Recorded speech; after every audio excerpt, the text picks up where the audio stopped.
Welcome everybody to Unseen Faith, and this is a hack that I recently thought of, and it might have been done before, but I just thought I'd show you, and it's something that you can do for yourself. So this is how to clean your Vornado fan with a chopstick. Now it's really simple. All you're gonna need is obviously your Vornado fan. You're gonna need a chopstick, and you're going to need some disinfecting wipes.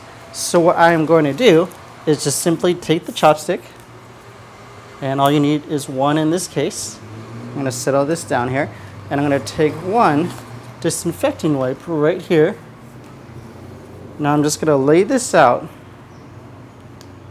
and do a simple roll so that I'm going to leave a little room right here, and you'll see why later. I'm just going to give the chopstick a little roll to the point where it's covered, and you can see right there.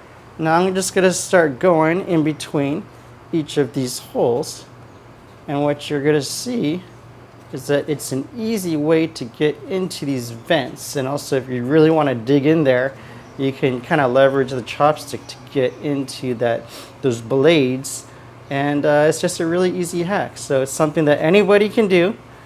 All you gotta do, you don't gotta be Chinese to have the chopstick, but you just gotta be able to see, look at that, all this stuff's really coming out, and you can tell right there. Easy way to clean your Vornado fan. All right.